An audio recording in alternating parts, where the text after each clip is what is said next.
The Brews are normally there for a good time, but these two lads who know each other inside and out are going to try to destroy themselves for an opportunity at the biggest thing in the WWE. No disqualifications, no countouts. You only win via pinfall or submission.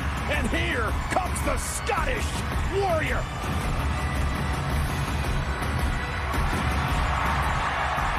What an ovation!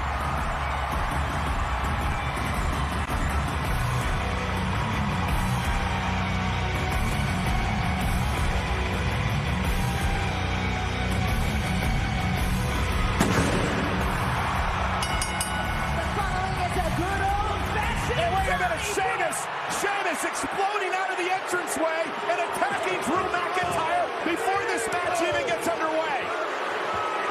And this is what it's about, an opportunity to face the champion at Clash at the Castle, Labor Day weekend in Cardiff, Wales.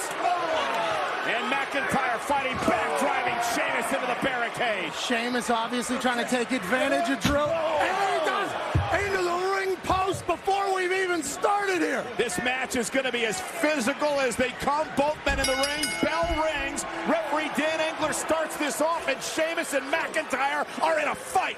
A good old-fashioned Donnybrook. Gotta assume that Sheamus and the Brawling Brutes have been scheming this type of start to this type of fight for a while now.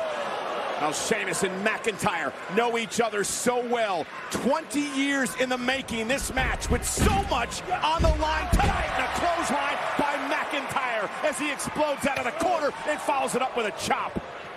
2 decades ago, these two men wrestled for the first time in a pub. And that was in Dublin, Ireland, the Spirit nightclub on Abbey Street.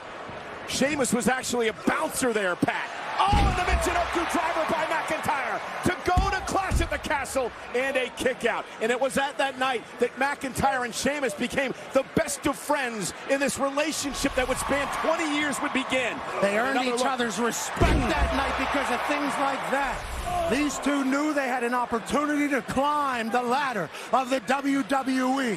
And now Shillelagh in hand, perfectly legal in this matchup. Remember what's at stake, Pat. For the first time in 30 years, a stadium show for WWE in the United Kingdom, in Cardiff, Wales. An opportunity to battle for the championship. Who will main event? Who will put on for their time? Who will put on for their country? And McIntyre now back suplex to Sheamus. And now McIntyre with a Shillelagh in hand. Normally, 'tis a sword. Tonight, a Shillelagh. Oh, and Sheamus with a kick right to the midsection. And Sheamus taking control. And now the fight will spill out here in front of us. There's a lot of stuff scattered around the ring as Drew McIntyre tries to pick himself up off the commentary table. And now the fight right here, just a few feet away. The punches, and now Sheamus sit right over the announce table. Drew had that look in his eyes.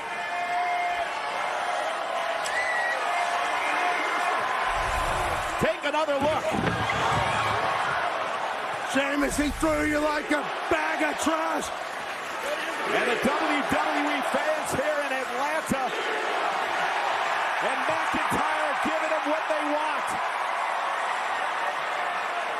This is... And Sheamus.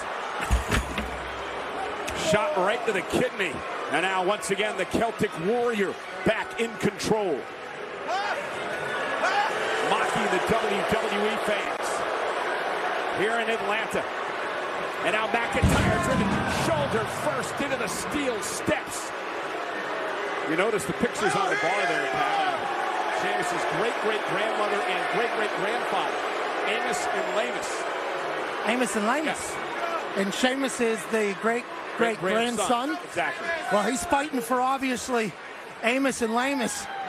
And he's fighting for all of Ireland right now. And Sheamus in control. Both of these men have been former world champions.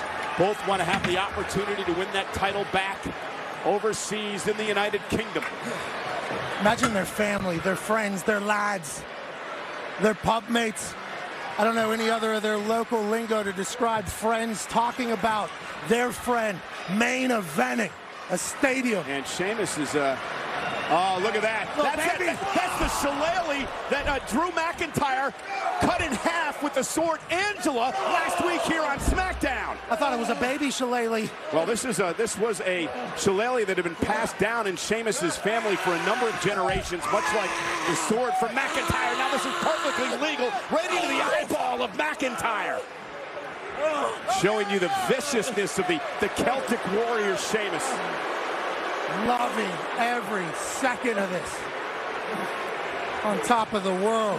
And one of the things we failed to mention at the top of the match, Pat, completely forgot about it, but Drew McIntyre's sword Angela has been banned from being used in this match tonight. And the 10 beats of the Bowdering using the shillelagh for Sheamus. And even more than 10 beats. Sheamus unloading on McIntyre. An Irish, Donnie, Brooke, and all of Atlanta is loving it. It's electric here tonight at the State Farm Arena in Atlanta on the eve of SummerSlam. Sheamus and McIntyre doing battle tonight to determine who will face either Roman Reigns or Brock Lesnar, the undisputed champion, on September 3rd in Cardiff at Clash at the Castle. There's just something in the air tonight, Cole. So much on the line. So close to SummerSlam. I'm glad you're out here with me tonight, Pat, despite the fact you have a big match tomorrow night with Happy Corbin. And now, tables set up. Sheamus, we're going to put McIntyre through. McIntyre able to block. McIntyre blocks again. And now a suplex of his own by McIntyre. It's an honor to be here and watch this. These two, incredibly tough. Incredibly talented, incredibly deserving of the opportunity that they're currently fighting for and willing to do whatever for. Bouncing off the steel post and out into the steps. McIntyre has taken control now of Sheamus. Drew McIntyre in the Donnybrook. And now right into those barrels. McIntyre in control. Who's going to Clash at the Castle? The Donnybrook continues.